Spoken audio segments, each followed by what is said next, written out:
بسم اللہ الرحمن الرحیم۔ میرا نام حیدر ہے۔ یہ میری بربادی کی ایسی داستان ہے جسے دہراتے ہوئے مجھے یقین نہیں آتا کہ ایک انسان کے ساتھ ایک ہی زندگی میں اتنا کچھ کیسے ہو سکتا ہے، اور ایک انسان اتنا سب کچھ سہ کر بھی زندہ کیسے رہ سکتا ہے۔ میری زندگی کی اس داستان نے میرے وجود پر اتنے گہرے زخم چھوڑے ہیں جو کبھی بھی منتمل نہیں ہو سکتے، لیکن اب میں پہلے سے بہت زیادہ خوش رہنے لگا ہوں، کیونکہ اب میرے ساتھ میری شریک حیات اور میری اولاد بھی موجود ہے۔ لیکن یہ سب کچھ ہمیشہ سے اتنا اچھا اور آسان نہ تھا، بلکہ میری زندگی کی داستان ایسی ہے کہ جو سنے اسے مجھ پر ترس آئے اور وہ حیرت زدہ ہو جائے کہ آخر اتنا کچھ ہونے کے باوجود میں اس مقام تک کیسے پہنچ گیا۔ بات تب سے ہی شروع ہو جاتی ہے جب میرے والدین کی شادی ہوئی تھی۔ میرے ابو میری امی کو کبھی بھی پسند نہیں کرتے تھے، بلکہ انہوں نے میرے دادا دادی کے آگے مجبور ہوتے ہوئے میری امی کو اپنے نکاح میں لیا تھا۔ مجھے سمجھ نہیں آتا تھا کہ جب مرد اپنے والدین کے سامنے کمزور پڑ جاتا ہے تو وہ اس کا بدلہ اپنی شریک حیات سے کیوں لیتا ہے، لیکن میرے والدین کے ساتھ بھی یہی ہوا تھا۔ میرے والد اپنے ماں باپ کے سامنے مجبور تھے، لیکن انہوں نے اپنی بیوی کے سامنے کسی قسم کی مجبوری نہیں رکھی تھی، بلکہ وہ اپنے والدین کا غصہ بھی اپنی بیوی سے نفرت کر کے اور ان پر ظلم کر کے نکالتے تھے۔ میرے دادا دادی کے سامنے میرے ابو بہت اچھے شوہر ہونے کی اداکاری کرتے، اور میری امی کو بھی یہی حکم تھا کہ کسی کو بھی اصلیت کا علم نہیں ہونا چاہیے، لیکن اکیلے میں وہ امی پر بے تحاشا ظلم کرتے تھے، انہیں نئے نئے طریقوں سے اذیت دیتے تھے۔ لیکن سب کے سامنے وہ اتنے اچھے تھے کہ دادا دادی تو چھوڑو، میرے نانا نانی بھی کبھی اس بات کا یقین نہ کرتے کہ ان کا داماد ان کی بیٹی کے ساتھ زیادتی کر سکتا ہے۔ میری امی اس وقت بالکل اکیلی تھی، اور وہ سب کچھ اکیلے برداشت کر رہی تھی، کیونکہ ایک تو کوئی ان کا یقین نہ کرتا، اور اگر کرتا بھی تو تب جب امی کسی کو اصلیت بتاتی، لیکن وہ اپنے والدین کو پریشان نہیں کرنا چاہتی تھی، اس لیے گھٹ گھٹ کر جی رہی تھی۔ کچھ ہی عرصے میں میرے ابو امی کے ساتھ ایک الگ گھر میں شفٹ ہو گئے، جس پر میرے دادا دادی تو اور خوش تھے کہ اب ان کا بیٹا اپنی بیوی کے ساتھ رہنا چاہتا ہے، لیکن دراصل حقیقت تو صرف امی ابو کو پتہ تھی کہ اس گھر میں امی پر زندگی کو مزید تنگ کر دیا جانا تھا، اور وہی ہوا تھا۔ ان کے آنے جانے، اٹھنے بیٹھنے، یہاں تک کہ کھانے پینے پر بھی ابو کی مرضی چلتی تھی۔ نہ جانے ابو امی سے کس بات کا بدلہ لے رہے تھے۔ یہ سب کچھ اسی طرح چلتا رہا، اور میرے دادا دادی کا انتقال ہو گیا، اور تب بھی ابو کی اصلیت آہستہ آہستہ سب کے سامنے آنے لگی، کیونکہ اب انہیں روکنے والا کوئی نہ تھا۔ میرے والد اب بھری محفل میں میری امی کی بے عزتی کر دیتے تھے، ہاتھ اٹھانا بھی ان کے لیے معمولی بات تھی۔ میرے نانا نانی تک جب یہ خبر پہنچی تو انہوں نے میری امی کو راضی کرنا شروع کر دیا کہ وہ میرے ابو سے علیحدگی اختیار کر لیں، اور کچھ نہ کچھ پس و پیش کے بعد میری امی مان بھی جاتی، لیکن تب ہی انہیں میری آمد کی خبر ملی اور انہوں نے میرے ابو کے ساتھ رہنے کا پختہ ارادہ کر لیا۔ دراصل دادا دادی نے امی کے حق مہر میں بہت بھاری رقم اور پلاٹ، سونا وغیرہ لکھوایا تھا، اسی لیے کیونکہ وہ جانتے تھے کہ ان کا بیٹا کسی اور کے چکر میں ہے، اور اب اسی لیے بابا چاہتے تھے کہ میری امی خلا لے لیں تاکہ انہیں حق مہر سے دستبردار ہونا پڑے۔ لیکن اب میری آمد کے بعد تو یہ بات ممکن ہی نہ تھی، اس لیے میرے والد مجھ سے ایک ایسے گناہ کی وجہ سے نفرت کرنے لگے جو میں نے کیا ہی نہیں تھا۔ میری پیدائش کے وقت بھی میرے والد ہسپتال میں موجود نہ تھے، اور بڑے ہوتے ہوئے یہ بات اکثر وہ نفرت کے زیر اثر مجھے خود بتاتے تھے کہ میری پیدائش کے وقت وہ میری موت کی دعائیں مانگنے میں مصروف تھے۔ پھر میں جیسے جیسے بڑا ہوتا گیا اپنے والد کی نفرت کا نشانہ بنتا رہا۔ میری والدہ خاموشی سے نہ جانے کس اچھائی کی امید کے زیر اثر اسی گھر میں زندگی گزار رہی تھی۔ خیر، ایک دن میری امی کی اچھائی کی ساری امیدیں ختم ہو گئیں جب میرے والد دوسری شادی کر کے آ گئے۔ اس دن انہوں نے ہم پر ہاتھ نہیں اٹھایا تھا، بلکہ ہمیں بہت اچھا کھانا کھلایا تھا، لیکن اپنے عمل سے جو زیادتی انہوں نے کی تھی وہ اس دن بہت بڑی تھی۔ انہوں نے میری امی کا سارا سامان نکال کر سٹور روم میں رکھ دیا تھا، اور اپنی دوسری بیوی کا سامان امی کے کمرے میں شفٹ کر دیا تھا۔ حالانکہ ان کے گھر میں بہت سارے کمرے تھے، لیکن ان کو بیوی کی خواہش کے مطابق مجھے اور میری امی کو یہ حکم دیا گیا تھا کہ ہم لوگ سٹور روم میں رہیں گے۔ اس دن بھی میری امی بالکل خاموش رہی تھیں، اور پھر وہ ہر زیادتی ہی خاموشی کے ساتھ برداشت کرتی چلی گئی تھی۔ ابو کی نئی بیوی اکثر امی سے اپنے کام کرواتی اور پھر آخر میں انہیں ناکارہ اور پھوڑ اور نہ جانے کیا کیا کہہ کر ذلیل کرتی۔ کبھی وہ جان بوجھ کر اپنا سوٹ جلا دیتی یا بابا کے کپڑے جلا دیتی اور امی پر الزام لگا دیتی، تو کبھی سالن میں نمک یا مرچ تیز کر کے امی کو ابو سے مار کھلواتی تھی۔ مجھے یہ سب دیکھ کر بہت غصہ آتا تھا، لیکن میں اس وقت کچھ بھی نہیں کر سکتا تھا۔ امی تو مجھے ان لوگوں کے سامنے بھی نہیں آنے دیتی تھی۔ بس ایک اچھی بات یہ تھی کہ اس سب کے باوجود میں پڑھ رہا تھا، کیونکہ میری فیس میرے نانا بھرتے تھے اور میرے ابا اور ان کی بیوی کو میری شکل نہیں دیکھنی پڑتی تھی، تو وہ مجھے آرام سے اسکول جانے دیتے تھے۔ اور پھر ایک دن اچانک سے میرے نانا نانی ہمارے گھر گئے تھے۔ ہمارے اس گھر میں شفٹ ہونے کے بعد وہ پہلی مرتبہ آئے تھے اور انہیں ابو کی دوسری شادی کا بھی علم نہیں تھا۔ امی انہیں دیکھ کر بہت پریشان ہو گئی تھیں، کیونکہ انہوں نے کہا تھا کہ انہیں میرے ابو نے بلایا ہے۔ وہ امی کی حالت دیکھ کر بہت پریشان ہوئے، کیونکہ وہ بہت کمزور ہو گئی تھیں اور ان کے چہرے پر نیل موجود تھے۔ لیکن میری امی نے یہ کہہ کر انہیں مطمئن کر دیا کہ وہ گر گئی تھیں اور بیمار ہیں، شاید اس لیے ہی انہیں اپنے ماں باپ سے ملوانے کے لیے اور سرپرائز دینے کے لیے ان کے شوہر نے ان دونوں کو بلوایا ہے۔ اس وقت میرے ابا اور ان کی بیوی گھر پر موجود نہیں تھے، جس بات کا امی شکر ادا کر رہی تھی۔ لیکن جلد ہی اس راز سے پردہ اٹھ گیا تھا کہ جب میرے ابا اور ان کی بیوی واپس آئے تو ان کے ہاتھوں میں بہت سارا کھانا موجود تھا۔ میری امی نے ان کو آتے ہی کھانا لے لیا اور ٹیبل پر لگانے لگی، تاکہ کسی کو بھی ان کی بیوی کے متعلق بات کرنے کا موقع نہ ملے اور نانا نانی کو یہی لگے کہ یہ کوئی مہمان ہے۔ لیکن امی کو تو اندازہ ہی نہیں تھا کہ دراصل ابا نے نانا نانی کو یہاں بلایا ہی کیوں ہے۔ انہوں نے کھانا کھاتے ہوئے ایک ذرا سی بات پر امی کو بری طرح ذلیل کرنا شروع کر دیا اور پھر ان کے والدین کے سامنے انہیں مارنے لگے۔ مارتے مارتے انہیں سکون آیا تو ان کی بیوی بھی مل کر میری ماں کو مارنے لگی، اور پھر میرے ابا نے میرے نانا نانی کو ان کی دوسری بیوی کے متعلق بھی بتا دیا اور انہیں خوب ذلیل کر کے گھر سے نکال دیا۔ میرے نانا نانی اتنا کچھ دیکھ کر یکدم شوق کی سی کیفیت میں آ گئے۔ نہ جانے میرے والد کو یہ سب کچھ کر کے کس قسم کا ذہنی سکون ملتا تھا۔ میری امی نے خدا کے واسطے دے کر اپنے والدین کو وہاں سے بھیج دیا تھا، اور ان کے جانے کے بعد بھی میرے والد کو سکون نہ آیا تو انہوں نے امی کو چھت پر لے جا کر کھڑا کر دیا جہاں شدید دھوپ تھی، اور وہ اس جلتی دھوپ میں ننگے پاؤں وہاں 3 گھنٹے کھڑی رہی تھیں، اور اس کے بعد انہیں نیچے بلا کر فوراً کھانا بنانے کا حکم دیا گیا، اور اس کھانے میں سے ایک نوالا بھی ہم دونوں کو نصیب نہ ہوا تھا، بلکہ کھانا کھا لینے کے بعد میری سوتیلی ماں نے فریج کو تالا لگا دیا تھا اور وہ دونوں اپنے کمرے میں چلے گئے تھے۔ جاتے جاتے انہوں نے بتایا تھا کہ یہ تحفہ اس خوشی میں تھا کہ میری سوتیلی ماں کے گھر بچہ پیدا ہونے والا تھا اور وہ چاہتی تھی اس کی پیدائش سے پہلے ہم لوگ یہاں سے چلے جائیں، اس لیے انہوں نے آج یہ سب ظلم کروایا تھا۔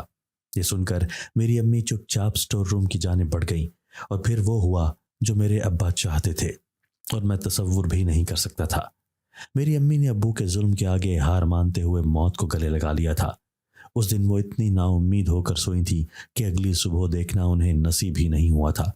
اتنی مار کھانے اور مسلسل ذہنی اور جسمانی تشدد برداشت کرنے کے بعد آخر ان کی ہمت جواب دے گئی تھی۔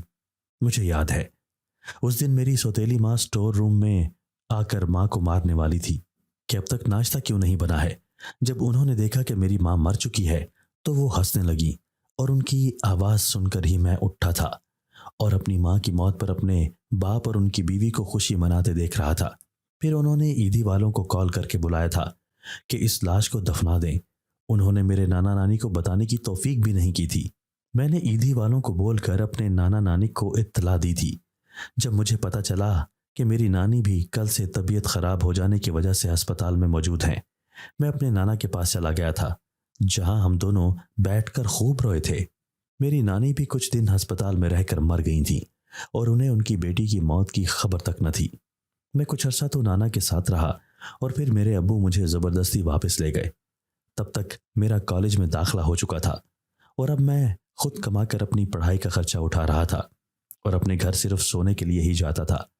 کالج کے 2 سال گزرنے کے بعد میں یونیورسٹی میں پہنچ گیا، اور مجھے میرے اچھے نمبرز کی وجہ سے آسانی سے داخلہ مل گیا تھا۔ وہیں میری زندگی میں ایک حسین موڑ آیا، لیکن مجھے اندازہ نہیں تھا